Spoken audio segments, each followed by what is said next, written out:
3절까지 한음성으로, 짧으니까 한음성으로 같이 읽습니다. 시작. 자녀들아, 주 안에서 너희 부모에게 순종하라. 이것이 옳으니라. 네 아버지와 어머니를 공경하라. 이것은 약속이 있는 첫 계명이니 이로써 네가 잘되고 땅에서 장수하리라. 아멘.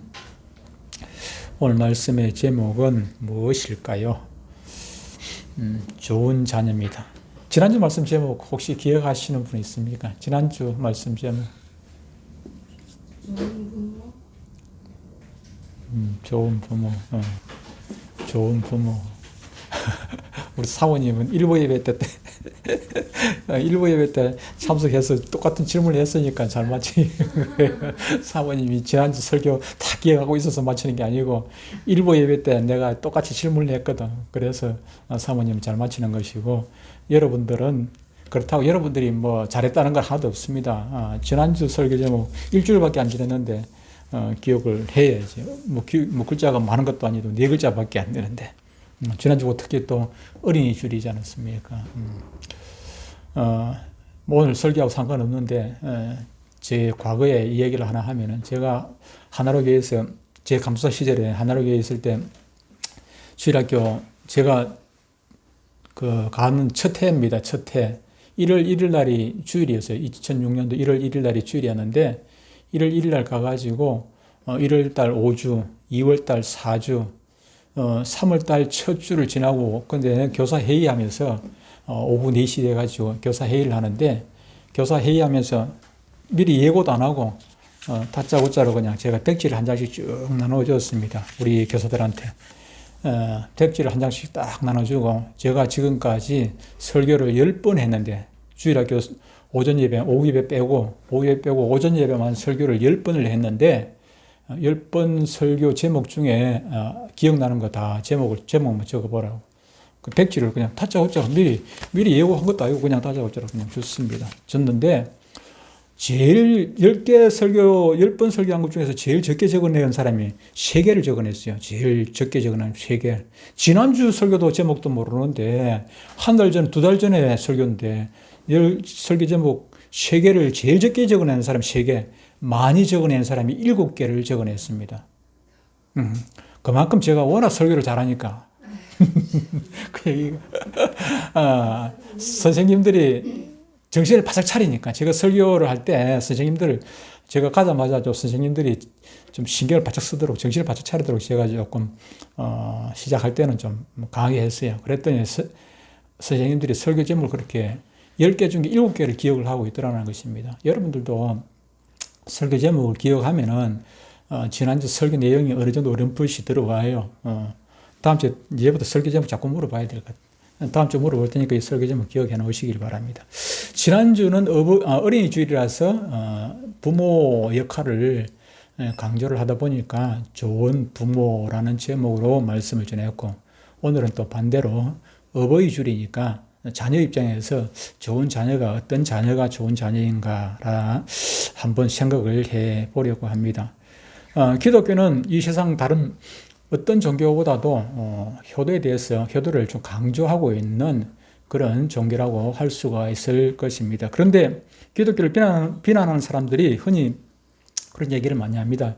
예수쟁이들은 부모 조성도 모르는 그냥 불효막심한 그런 사람들이라고 이야기를 하는 경우가 많이 있기도 하고, 제 주위에서도, 제 친척 중에서도 원래부터, 처음부터 예수를 잘 믿었으면, 예수 믿었으면 상관이 없는데, 중간에 이제 예수를 믿다 보니까, 시골에 있는 우리 사촌들 보면은 그렇습니다. 저희 가정에도 마찬가지고, 저희 가정에도 제가 제일 먼저 예수 믿고, 우리 형제들이 예수 믿게 되다 보니까, 지금도 예수 믿는 형제가 있고, 또 예수 안 믿는 형제들이 있다 보니까, 때로는, 평소에는 상관없습니다만은, 명절 때라든지 제사 때라든지 이럴 때 되면은 약간의 갈등이 아직은 남아있는 게 사실이고, 우리 사촌들 가운데서도 또 이게 마지가 예수를 안 믿으면 막 큰 문제가 없어요.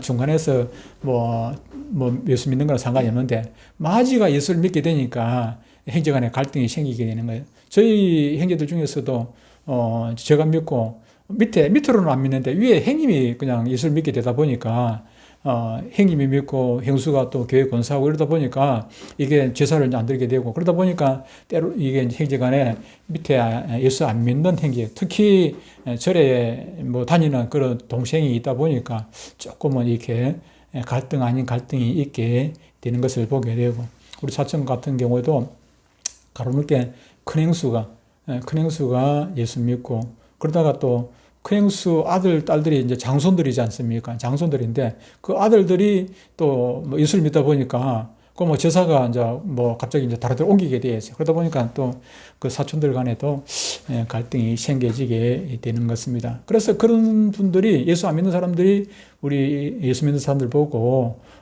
제사 안 지낸다고 불효한 종교라고 그렇게 말을 하기도 하는 것입니다.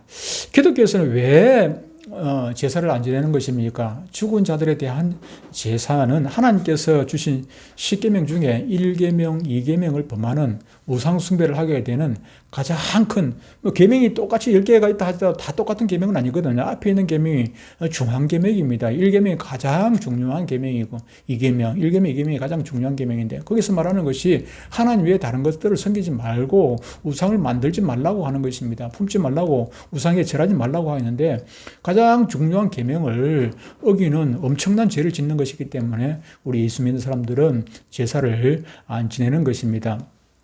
그 대신 부모님이 살아 계실 때 온갖 것으로 효도를 다 해야 된다고 성경에서는 가르쳐 주고 있습니다. 죽은 다음에 효도하는 것은 결코 그것은 효도가 아닌 것이고 요즘도 마찬가지입니다. 요즘 뭐 죽은 다음에 제사 잘 지낸다고 죽은 조상이 와서 그거 먹고 가는 것도 아니고 대개는 보면은 죽은 조상에게 제사를 지내는 것은 그냥 뭐 전래오던 막 풍습이니까 그리 하고 그거 안 하면 남들이 욕할까 봐 가지고 죽은 돌아가신 조상 때문에 하는 것이 아니라 내 체면 때문에 또 형제간에 뭐 갈등 그거 생길까 봐가지고 그래서 제사 지내는 것이지 실제로 지금 제사 지내는 사람들이 죽은 조상이 와가지고 먹고 뭐 살찌라고 뭐 제사 지내는 사람 누가 있겠습니까? 그런 것 아니지 않습니까?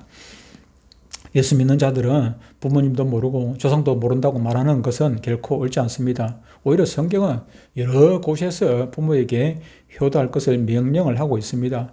하나님께서 모세에게 주신 10계명 중에 1계명부터 4계명까지는 하나님에 대한 계명이고 5계명부터 10계명까지는 마지막 계명까지는 사람들 간에 있어야 할, 지켜야 할 도리에 관한 것입니다. 그 중에서 가장 먼저 우선적으로 말씀하시는 것이 무엇입니까? 5계명 아닙니까? 첫 계명이라 하죠. 약속에 있는 첫 계명이라고 말씀을 하고 있습니다. 네 부모를 공경하라 하는 것이 사람들에게 있어서 가장 첫째 되는 계명인 것입니다.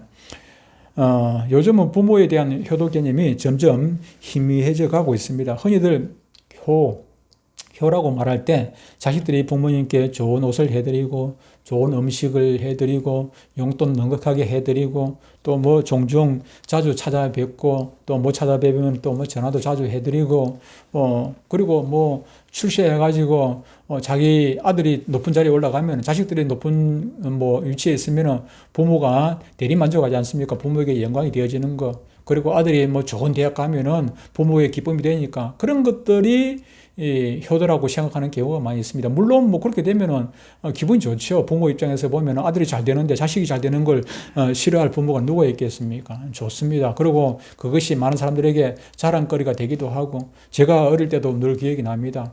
저희 아버님은 뭐 늘 저 때문에 늘 싱글거리고 동대방대 다니면서 자랑하고 뭐 그걸 낙이었어요. 뭐 그러기도 했습니다만은 그러나 그것이 성경에서 말하는 진정한 효도인 것은 결코 아닌 것입니다.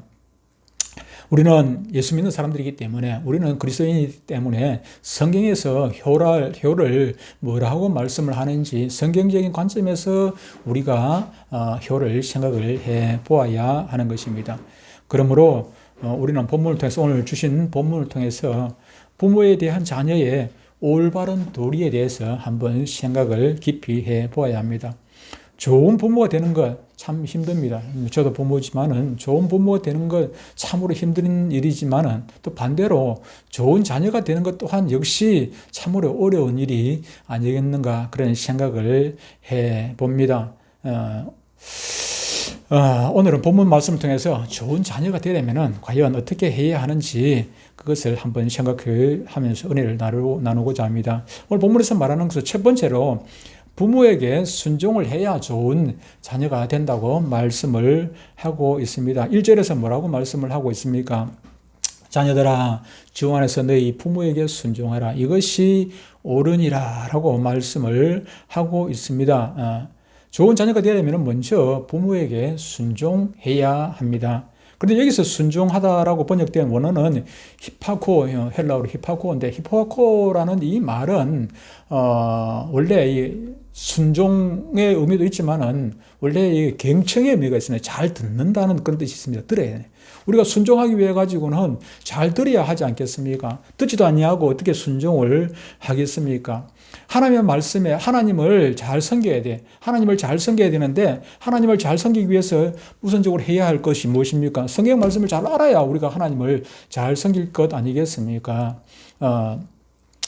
얼마 전에 우리 딸이 옷을 해 주었어요. 아직까지 찾아내는데 옷을 맞추기 위해 옷을 사주기 위해 가지고는 제 몸 사이즈를 알아야 될 것 아닙니까? 그래서 양복점에 가면 어떻게 합니까? 옷을 먼저 이 치수를 잰단 말이에요. 치수를 이리 재고 저리 재고. 그래야 아무리 비싼 옷이라도 몸에 안 맞으면 무슨 소용이 있겠습니까? 맞춰야 되죠. 아무리 부모에게 효도를 하고 싶어도 부모의 부모의 뜻을, 부모의 의사를 모르고서야 결코 부모를 공경을 할 수가 없는 것 아니겠습니까? 그래서 가장 우선적인 것이, 효도의 가장 우선적인 것이 순종이다라는 것입니다. 순종. 그러기에 우리가 부모님에게 순종하려면은 부모님이 입술에서 나오는 말씀들을 늘 귀를 기울이고 경청하는 그런 습관을 가지고 있어요. 이 습관이 안 되다 보면은 그냥 한쪽 귀로 듣고 한쪽 귀로 흘려버리는, 그래서 다음에 또 뭐 부모가 뭐라고 했지, 뭘 원하지, 그걸 모르게 되는 것이죠. 그래서 듣는 훈련이 잘 되어 있어야 되는 것입니다. 그러나 부모의 말씀을 가볍게 여기는 자들은 늘 불순종하지요. 불순종한다는 것은 부모님의 말씀을 그냥 한쪽 귀로 듣고 한쪽 귀로 흘려버린다는 그런 것입니다. 그러므로 우리는 부모님의 말씀을 잘 듣는 훈련, 습관을 길러야 합니다. 우리가 부모님에게 고기를 10번 사드리는 것도 중요하지만 더 중요한 것은 한 번이라도 제대로 부모님의 말씀에 순종하는 것이 낫습니다. 순종을 하지 아니하면서 고기만 사다 드리는 것은 결코 좋은 자녀가 아닙니다. 그런데 바울은 순종의 범위를 뭐라고 말씀합니까? 주 안에서 너희 부모에게 순종하라. 주 안에서 너희 부모에게 순종하라. 주 안에서 너희 부모에게 순종하라 하는 것입니다. 주님의 우리가 살다 보면은 예수 안 믿는 부모가 있다면은 그 주님의 말씀과 부모님 말씀이 충돌이 생길 때가 있죠. 충돌이 생길 때 있어요. 그때는 어떻게 하겠습니까? 그때는 부모님의 말씀에 순종하기보다는 주님의 말씀에, 하나님의 말씀에 순종해야 되는 것이 우선적이지 않겠습니까? 그것이 도리일 것입니다. 하지만 우리는 오늘 이 성경에서 말씀하시는 주 안에서 순종하라 하는 이 말씀의 보다 근본적인 뜻을 우리는 이해를 할 필요가 있습니다. 이 말씀의 정확한 의미는 주 안에서 순종하라. 주 안에서 이 말은 내가 주 안에 있으니 그런 말입니다. 내가 주 안에 있으니, 내가 주 안에서 새로운 생명이 되었으니, 내가 하나님의 자녀가 되었으니, 하나님의 백성이 되었으니 이 말입니다. 우리가 하나님의 백성이 되기 전에는 주 안에서 순종할 필요가 없겠죠. 그죠? 주 안에서 순종할 필요. 그러나 우리가 하나님의 백성이 되었으니까, 주님 안에 우리가 들어왔으니까 주님 안에서 너희 부모에게 순종을 해야 한다는 것입니다. 이 말씀은 골로새서 3장 20절에도 말씀을 하고 있습니다. 자녀들아, 모든 일에 부모에게 순종하라. 이는 주 안에서 기쁘게 하는 것이니라. 주 안에서. 우리가 부모에게 순종하면은 누가 기뻐합니까? 하나님께서 기뻐하시는 것입니다. 주님께서 기뻐하시는 것입니다. 우리가 주 안에 있다면, 예수 믿는 사람이라면 더더욱 부모님께 순종을 해야 한다 하는 뜻입니다. 그러므로 주님을 경외한다고 하면서 주님의 말씀에 불순종한다면 그 사람은 주님을 바르게 섬기는 사람이 아닙니다. 주님께서 부모를 공경하라고 말씀을 했는데 그것을 불순종한다면 그거 역시 부모에게도 불충하는 것이지만은 하나님께도 불충하는 일이 된다는 것입니다. 그렇다면 우리가 왜 부모님께 순종을 해야 합니까? 오늘 본문 1절에서 너희 부모에게 순종하라. 그 다음에 뭐라고 말씀합니까? 이것이 옳으니라. 이것은 당연한 일이라. 부모에게 순종하는 것은, 부모를 공경하는 것은 당연한 일이라. 부모에게 효도하는 것은 지극히 당연한 일이라고 지금 말씀을 하고 있는 것입니다. 효수라는 뜻이 무엇입니까? 효수. 사극에 나오는 효수. 옛날에 뭐 죄를 지은 사람들을 효수하지, 효수에 처하죠. 어떻게 합니까? 효수. 목을 잘라서 저기에 높은 곳에 갖다 달지요, 그죠? 달에. 본보기로 삼습니다. 그 효수라 합니다. 근데 이 숫자는 머리 숫자입니다. 효수의 숫자는 머리 숫자인데, 효자는 무슨 효자입니까? 올빼미 효자입니다. 올빼미 효자. 사람 머리를, 죄 지은 사람, 죄인의 머리를 잘라서, 목을 잘라서 머리를 공중에 갖다 매다는데, 왜 올빼미 머리라고 말을 하는 것입니까? 효수라는 말을 쓰는 것입니까? 이 효수란 말이 중국에서 나왔는데, 중국 사람들은 올빼미를 무지하게 싫어한다고 합니다. 왜 싫어하는고 하니까, 올빼미는 이게 불효한, 아주 부모를 모르는 나쁜 짐승이라고 올빼미를 싫어한다 그래요. 그래서 중국 사람들은 올빼미를 보면은 잡아다가, 옛날에, 지금은 안 그렇겠지만은, 과거에는 잡아다가 올빼미 목을 잘라가지고 동네에다가 그냥 많은 사람들이 이 올빼미는 지금 부모를, 올빼미 그 일부입회 때도 일부입회 때 우리 김목화 집사님이 중국에서 오시지 않습니까? 그러다 보니까 그 얘기를 어느 정도 알더라고요. 올빼미는 그 부모를 잡아먹는 동물이라고 그렇게 생각을 하고 있다고, 중국 사람들은. 올빼미가 제가 봤습니다만은 영상도 보고 했는데, 올빼미가 그 부모가 보통 그 짐승들을 보면은 어미가 자식을 막 잘 챙기잖아요. 그죠? 어미가. 근데 그 아버지는 순놈은 막 자식이 어떻게든 잘 막 안 챙기는 그런 경향이 있긴 한데, 또 뭐 다는 아니죠. 그죠? 뭡니까? 가시고기 같은 경우에는 뭐 아버지가 그렇게 챙기기도 하고 하는 것도 있습니다만. 그런데 이게 제가 영상을 보니까 그 올빼미 같은 경우 어미는 새끼를 둥지에서 그냥 꼼짝 안 하고 있어요. 꼼짝 안 하고 그냥 내 새끼 챙기고 있고. 근데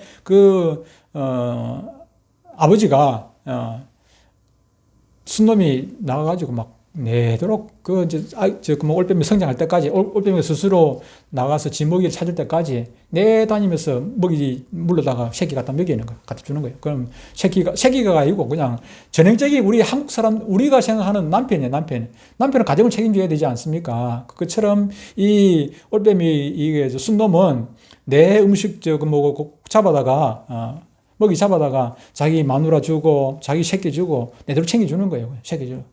자식이 다 클 때까지.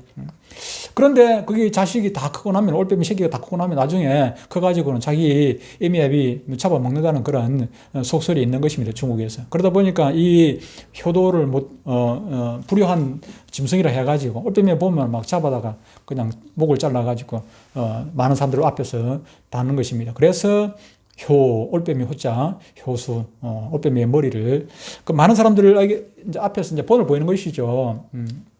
자식 부모에게 불의하면은 이 올빼미처럼 된다고 그렇게 본을 이제 보이는 것입니다. 그래서 효수라는 말이 그렇게 생겼다, 그렇게 얘기를 합니다. 성경은 부모님에게 대하여 불량한 자녀에 대해서 이렇게 경고를 하고 있습니다. 신명기 21장 18절 이하에 보면 이렇게 말씀합니다. 사람에게 완악하고 패역하는 아들이 있어 그 아버지의 말이나 그 어머니의 말을 순종하지 아니하고 부모가 징계하여도 순종하지 아니하거든 그의 부모가 그를 끌고 성문에 이르러 그 성읍 장로들에게 나아가서 그 성읍 장로들에게 말하기를 우리의 이 자식은 완악하고 패역하여 우리 말을 듣지 아니하고 방탕하며 술에 잠긴 자라 하면 그 성읍의 모든 사람들이 그를 돌로 쳐 죽일지니 이같이 네가 너희 중에서 악을 제하라. 그리하면 온 이스라엘이 듣고 두려워하리라. 시범 케이스로 그렇게 하라고. 오늘 부모에게 효도하는데 우리 석수가 와서 좀 잘 들었으면 좋겠다. 술 얘기도 나오고 그래서 들었으면 좋겠다 그런 생각했는데 그냥 오늘 기석을 해버렸네. 그렇습니다. 그러므로 우리가 좋은 자녀가 되어야 되면은 어쨌든 성경에서 아주 어마무시한 말씀을 하고 경고를 하고 있지 않습니까? 이만큼 부모에 대한 효도를 성경에서 이렇게 막 그냥 돌로 쳐 죽일지니라 그렇게 말씀을 하고 있습니까? 그만큼 부모에 대한 효도는 성경에서 강조를 하고 있다는 것을 기억을 해야 합니다. 두 번째로 좋은 자녀가 어떤 자녀입니까? 오늘 성경 본문에 보니까 2절에 이렇게 말씀합니다. 내 아버지와 어머니를 공경하라. 이것은 약속이 있는 첫 계명이니라고 말씀을 하고 있습니다. 내 아버지와 어머니를 공경하라 말씀을 하고 있는 것입니다. 그렇습니다. 좋은 자녀가 되려면 부모님을 공경을 해야 합니다. 왜 부모를 공경을 해야 합니까? 첫째로 부모님을 공경하는 일은 약속이 있는 첫 계명이기 때문입니다. 2절에 보니까 약속이 있는 첫 계명이다 이렇게 말씀하고 있습니다. 이 말씀을 곡해를 해가지고 내가 잘 되기 위해 가지고 하나님의 축복을 받기 위해 가지고 부모에게 효도를 해야 된다, 공경해야 된다 그렇게 생각하는 사람이 있는데 거꾸로 생각하는 것입니다. 거꾸로 부모에게 공경은 내가 복을 받고 안 받고 떠나가지고 받고 안 받고를 떠나가지고 당연히 아까 1절에서 얘기했죠. 그죠? 당연히 해야 하는 것이고 이것은 옳은 일이라 했으니까 당연히 해야 하는 일인데 당연히 해야 할 일들을 하지 아니하니까 하는 사람들에게 특별히 하나님께서 복을 내려 주시겠다고 지금 말씀을 하는 것입니다. 둘째로 부모님을 공경하는 일은 우리가 잘 되고 장수하는 일이기 때문에 공경을 해야 하는 것입니다. 3절에 보니까 이로써 네가 잘 되고 땅에서 장수하리라 그렇게 말씀을 하고 있습니다. 이 말씀은 출애굽기 20장 12절에도 말씀이 있습니다. 네 부모를 공경하라. 그리하면 네 하나님 여호와가 네게 준 땅에서 네 생명이 길리라. 장수한다는 얘기죠. 그죠? 그리고 신명기 5장 16절에도 너는 네 하나님 여호와께서 명령한 대로 네 부모를 공경하라. 그리하면 네 하나님 여호와가 네게 준 땅에서 네 생명이 길고 장수하고 복을 누리리라 그렇게 말씀을 하고 있는데 이 두 구절을 에베소서 6장 3절에서 또 인용을 하였던 것입니다. 그렇다면 우리가 어떻게 하는 것이 부모 공경을 하는 것입니까? 부모 공경을 해야 되는데 부모 공경하는 방법이 있을 것 아닙니까? 그 현실적으로 말로만 공경하는 것이 아니라 현실적으로 부모 공경하는 것이 몇 가지가 있을 것입니다. 몇 가지가 있겠죠. 이에 대해서 창세기 9장에 보면은 대표적인 부모 공경을 창세기 9장이 뭡니까? 노아 홍수 끝에 나오는 얘기입니다. 노아 창세기 9장 20절 이하에 보면은 노아가 이제 홍수 끝나고 방주에서 나와가지고 포도농사를 지었습니다. 포도농사를 지었는데 포도농사가 잘 됐던 모양이라. 그래서 포도를 가지고 포도주를 담았어요. 포도주를 담았는데 포도주를 너무 많이 먹고 그냥 술이 취해가지고 그냥 잠을 자게 되는데 술 취하고 잠을 잘 수 있죠. 그럴 수 있는데 요즘 옷하고 옛날 옷하고는 좀 차이가 있어요. 그죠? 요즘 옷은 단추도 있고 뭐 획도도 있고 잘 돼 있는데 지퍼도 있고 뭐 다 잘 돼 있는데 옛날 이때 당시에는 옷이라는 게 그냥 요즘 옷하고 달라가지고 그냥 이리 두르고 속옷이나 겉옷이나 뭐 그렇단 말이에요. 속옷도 제대로 없고. 그런데 술이 취해가 있다 보니까, 막 벌렁 하다 보니까 막 훌렁 벗고 옷도 다 벗겨지고 그냥 훌렁 벗고 그렇게 나치 상태로 잠을 자게 되었던 것입니다. 그런데 그것을 누가 봤나 하면은, 노아의 아들 함이 봤어요, 함이 보고 그냥 자기가 그 처리를 했으면 그냥 함이 복을 받았을 터인데 함이 그걸 보고 자기 다른 형제 셈과 야벳을 가가지고 그냥 아버지 흉을 좀 봤던 것 같아요. 뭐 성경에 정확하게 나와 있지는 않는데 아버지 흉을 좀 아버지가 술이 떡이 돼가지고 막 훌렁벗고 그냥 꼬치 다 내놓고 누가 있다 지금 뭐 엉망이다 지금 이제 그런 얘기를 막 쉽게 하면 했던 것 같아요. 그러니까 셈과 야벳이 그 얘기를 듣고 둘이서 옷을 들고 갑니다. 옷을 하나 들고 가가지고 뒷걸음쳐 가지고 가요. 뒷걸음쳐. 앞으로 걸어가는 게 아니고 앞으로 가면 아버지를 보게 되잖아요. 아버지를 안 보고 뒷걸음쳐 가가지고 아버지의 수치스러운 몸을 아버지의 알몸을 덮어주었다. 그것을 나중에 노아가 듣게 되는 것이죠. 노아가 그 사실을 듣게 되고 그러고 나서 노아가 함을 저주를 하게 됩니다. 함의 아들 가나안이 저주를 받게 되고 또 뒤처리를 잘한 셈과 야벳은 노아가 크게 축복을 해 주었다는 그런 얘기입니다. 오늘 잠깐 한 요 얘기에서 우리는 부모 공경에 대한 성경적 원리를 우리가 다 배울 수가 있습니다. 첫째로 부모님의 실수를 알게 되었을 때, 부모님의 실수를 알게 되었을 때 비난하지 않는 것입니다. 비난하지 않는 것. 비난하지 않는 것.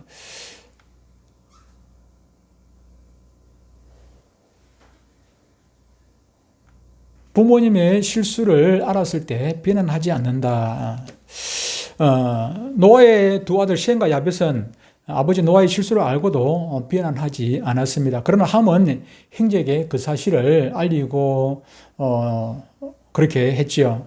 부모도 사람이지 않습니까? 부모도 사람이기 때문에 실수를 하게 되고 그렇습니다. 그런데 부모를 공경하는 사람은 부모가 실수를 했거나 뭐 또 잘못을 했을 때 그 부모의 부족한 점을 발견했을 때 그것을 끄집어내어 비난하지 않습니다. 그러나 부모를 공경하지, 요즘 뭐 참 부모도 문제인 부모가 참 많이 있습니다. 부모답지도 않고 부모가 아니라 인간답지 않은 그 부모들이 간혹 있어가지고 신문에 나고 그렇게 되는 것을 보게 됩니다만은, 거기 보면은 막 그 아버지나 그 자식이나 뭐 그 부부나 그 자식이나 막 같다는 그런 생각을 할 때가 간혹 있기도 합니다만은, 어쨌든 부모가 이런저런 실수를 했다 할지라도 그 자식은 자기를 낳은 부모이기 때문에 그 부모의 실수를 비난하는 것은 결코 옳은 일이 아닙니다. 두 번째는 부모님께 가까이 가는 것이라는 것입니다. 함은 부모님의 그 실수를 보고 밖으로 나와버렸지만은 셈과 야벳은 부모님께 다가갔던 것을 보게 됩니다. 뒷걸음쳐가지고 다가갔지요. 그렇습니다. 부모가 부족해 보이고 또 실수를 많이 하는 것 같아도 외면하지 아니하고 가까이 하는 것이 부모를 공경하는 것입니다. 실컷 잘 키워놨더니 나중에 그렇지요. 부모가 나한테 엄마가 아빠가 나한테 해준 게 뭐가 있어요? 누가 나라 했습니까? 막 이렇게 그냥 복장 터지는 소리를 하는 자식들이 간혹 있는 것을 보게 됩니다만은, 부모가 나한테 해준 것 아무것도 없어도 부모가 나를 오히려 힘들게 한다 할지라도 부모는 부모지 않습니까? 그래서 부모는 부모에게 가까이 가주는 것. 저는 그렇습니다. 저는 뭐 참 행복한 아버지입니다. 자주 보잖아요. 그죠? 자주 보고 또 보고 또 보고. 그럼에도 불구하고 이렇게 자주 보고 저녁에 또 떠나갈 때도, 전에 가게 되면 막 차에서 주은이 가면 금방 조금 전에 헤어졌는데 또 보고 싶은 게 그게 부모의 마음이에요. 며칠 전에 시장에 갔다가 차 타고 이 재래시장 갔다가 그 트라이얼 쪽으로 간다고 차를 몰고 갔는데, 그런데 그때 주은이가 있을 때, 주은이가 있어가지고 주은이가 버스 타고 집에 갈 거라고 있었는데, 할아버지가 지나가니까 이제 차를 봐온 거죠. 차를 봤다. 할아버지 차다. 근데 내가 그걸 뭐 듣지를 못했고, 또 주은이 엄마가 나한테 또 전화를 했다는데 내가 전화를 못 받았어. 그래 집에 와서 그 소리 듣고 나니까 얼마나 마음이 안타까운지, 내가 그때 참 전화를 빨리 받았으면 주은이 얼굴 한 번 더 볼 건데, 그 생각하니까 마음이 안타까워. 부모는 그래요. 부모는 주은이뿐만 아니고 다 큰 자식이라도 보고 나면 또 보고, 돌아서면 또 보고 싶은 게 부모의 심정입니다. 그러니 저는 저희 아버지한테 자주 찾아뵙지 못했지만은 여러분들은 그렇게 해서는 안 되는 것이죠. 자주 찾아뵙고 자꾸 또 보고 값비싼 거 선물 안 해줘도 얼굴 자주 보여주는 것만 해도 크나큰 효도가 되는 것입니다. 세 번째로 부모님의 실수를 보지 않는 것입니다. 부모님의 실수를 보지 않는 것. 아까 말씀했습니다만은 노아는 창세기 6장에 보니까는 당대의 의인이라고 하지 않습니까? 하나님께서 당대의 의인이라고 말씀을 했는데도 불구하고 그런 실수를 하지 않습니까? 노아가 그런 실수를 했다면은 우리들이야 얼마나 실수를 하겠습니까? 우리가 부모라도 실수를 합니다. 그런데 그 실수를 자식들 입장에서 보지 않는 것, 기억하지 않는 것이 중요합니다. 셈과 야벳은 벌거벗고 누워있는 아버지에게 나아갈 때 그냥 앞으로 걸어가지 아니하고 뒷걸음 쳐가지고 아버지의 실수를 보지 않으려고 했던 것입니다. 부모를 공경한다는 것은 부모의 단점을, 그것을 보지 않는 것, 기억하지 않는 것입니다. 네 번째, 부모님의 필요와 부족을 채워드리는 것이 효도 공경입니다. 부모님의 필요와 부족을 젊을 때는 그 부족한 부분들이 적지요. 그냥 적겠지요. 그죠? 자기가 벌고 뭐 일을 한창 하고 할 수 있으니까 건강하고 그러니까 젊을 때는 부족한 것이 별로 적겠지만은 나이가 들어가면 갈수록 부족한 구석이 여기도 생기고 저기도 생기고 그렇게 되는 것 아니겠습니까? 노아에게 있어서 부족한 것이 이때 당시에 무엇이었습니까? 지금 벌벗고 누웠으니까 단장 옷으로 덮어줘야 돼요. 옷을 입어야 되는 것이겠지요. 마찬가지, 그때 셈과 야벳은 부모님의 부족한 것이 무엇이었습니까? 그 부족한 옷을 덮어주었던 것을 보게 됩니다. 그렇습니다. 부모에게 필요한 것이 무엇인지 그것을 늘 자녀들은 잘 챙겨봐야 해요. 잘 챙겨 부모가 말하지 않고 하더라도 그것을 자식들은 그걸 잘 챙겨가지고 그 부족한 것들을 채워주는 거. 제가 센터 노인시원을 가서 보면은 뭐, 참 천차만별입니다. 부모에게 효도를 참 잘하는, 지극정서로 잘하는 그런 자식들이 있는가 하면은 부모를 내몰라 하는 그런 자식들이 있는 것을 보게 됩니다. 심지어 우리 센터에서 보고, 뭐, 아파서 병원에 가봐야 되겠다. 진찰을 받아봐야겠다. 검사를 해봐야겠다. 그렇게 전화를 해도, 자식들한테 전화를 해도 그냥 내버려 두세요. 그냥. 이렇게 말하는 자식들이 있어요. 원래 그래, 원래 뭐, 옛날부터 그래 아팠다고 그냥 내버려 두라고 그렇게 하는 자식들이 있는 것을 보면은 그냥 얼마나 마음이 아픈지 몰라요. 얼마나 아픈지, 마음이 아픈지. 자식들은 세심하게 살펴야 됩니다. 본인 약해져 가는 것도 잘 모르고 있을 때가 많단 말이에요. 나이가 들다 보면 80이 되고 90이 되는데 내가 그냥 아픈 것 같은데도 병원에 안 가고 그냥 넘어가려고 하는 부모들이 참으로 많이 있어요. 부모가 병원에 안 갈라 해도 자식들은 챙겨가지고 억지로 그냥 설득을 시켜가지고 병원에 가가지고 검사를 받아보고 또 진찰을 뭐 약도 또 챙겨 먹고 그렇게 먹여주고 먹여드리고 그렇게 해야 되는 것이거든요. 아침 저녁으로 부모가 약이나 제대로 먹는지 챙겨보고 그렇게 해야 되는데 그렇지 못하는 것이 오늘날의 많은 자식들이 아닌가 그런 생각을 해보게 됩니다. 세심하게 부모의 필요를 부족한 부분을 잘 챙겨서 그 챙겨드리는 자식들이 정말로 좋은 자녀인 것입니다. 마지막으로 다섯 번째, 부모의 허물과 수치를 덮어주는 것. 아까 봤습니다만 셈과 야벳은 뒷걸음쳐 들어가서 눈을 돌린 후 옷으로 아버지 노아의 수치를 덮어드렸습니다. 그렇습니다. 부모가 비록 단점이 많고 실수가 있어도 모두 덮어드려야 합니다. 과거에 부모가 나한테 뭐 이렇게 했고 저렇게 했고 부모가 나한테 해준 것도 없고 뭐 부모가 뭐 노름을 했고 뭐 했고 뭐 깡패였고 부모가 뭐 주정뱅이였고 또 뭐 심지어 뭐 부모가 가정 폭력 범이었고 뭐 그렇다 할지라도 그런 모든 것들을 좀 덮어줄 수 있는 그런 자식들이 참으로 좋은 자녀가 아니에요. 부모가 나한테 한없이 잘했는데 자식들이 잘하는 거 그거는 그거는 누구나 할 수 있는 것입니다. 누구나 할 수 있는 것인데 그것도 좀 쉬운 것은 아니겠죠. 근데 부모가 못했을 때 부모가 부모를 제대로 못했음에도 불구하고 자식이 잘하는 거 그것이 참으로 효자 아니겠습니까? 그것이 참으로 좋은 자녀일 것입니다. 말씀을 정리를 하겠습니다. 5가지 기억을 하시기 바랍니다. 부모님의 실수를 비난하지 않는 것. 부모도 사람이기에 실수를 하게 되고 나이가 들면 그 나이가 들면 들수록 실수가 잦아지게 되겠죠. 둘째로 부모님께 가까이 나가는 것. 돌아서면 또 보고 싶고 또 보고 싶은 것이 부모의 심정입니다. 자주 전화드리고 자주 찾아뵙고 하는 것. 그것이 자식들의 도리인 것이고. 실제로 부모님의 실수를 보지 않는 것입니다.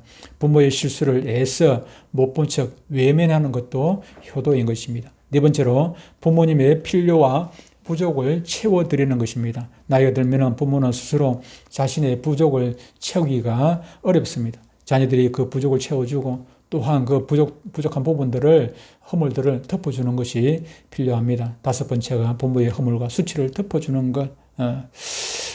이제 말씀을 맺겠습니다. 1년이 52주인데 52주 설교가 뭐 쉬운 설교는 하나도 없습니다만은 그 중에서도 가장 어려운 설교가 어버이 주일 설교입니다. 왜 그런가 하면은 우리 아들, 딸을, 자식들을 앞에 두고 효도하라는 설교가 얼마나 부담스러운지 모릅니다. 그래서 작년에는 제가 어버이 주일날 어버이 주일 효도하라는 설교를 안 했어요. 다른 설교를 하고 넘어갔습니다만, 그래 가만히 생각하니까 이 설교를 해야겠다. 좀 민망해도 설교를 해야겠다. 왜 그러냐면은 내가 자식들을 사랑하니까. 왜 내가 효도를 받으려고 이 설교를 하는 것이 아니라 자식들이 자식 노릇을 제대로 해야 오늘 성경 본문에 보니까 잘 되고 땅에서 장수하리라 했으니까 잘 되는 복을 자식들이 받아야 되지 않겠습니까? 그래서 물론 지금까지도 우리 아들, 딸들은 우리 자녀들은 효도를 잘 하고 있습니다. 가분할 정도로 잘 하고 있는데 그래도 이것을 또 가르쳐야 또 자식들한테 가르치겠죠. 그죠? 우리 예은이, 예찬이, 주은이도 자라가지고 잘 되는 복을 받아야 되기 때문에 이런 것들을 가르쳐야겠다. 그런 생각에서 오늘 이 말씀을 전하게 되었습니다. 여러분, 마지막 때가 되어 부모를 멀리하고 멸시하는 그런 자녀들이 점점 그 수를 더해가고 있는 것을 보게 됩니다. 시도 때도 없이 그런 뉴스들이 나오게 되는 것을 보게 되죠. 그러나 우리는 하나님의 말씀을 통해서 좋은 자녀가 되려면 부모님에게 순종하고 부모님을 공경해야 한다는 것을 알았습니다. 지금은 비록 이렇게 악한 세대에 우리가 살고 있지만은 사도 바울이 권면하고 있는 것처럼 부모님에게 순종하고 공경하는 일이 우리가 마땅히 해야 할 그런 옳은 일이라는 것을 기억하고 약속 있는 또 첫 계명이며 우리가 땅에서 잘 되고 장수하는 길임을 우리가 깊이 깨닫고 하나님 말씀대로 그대로 순종할 수 있게 되기를 바랍니다. 그리함으로 하나님께서 주시는 풍성한 놀라운 복들을 받아 누리는 우리 모두가 되기를 주의 이름으로 축복합니다. 하나님 아버지,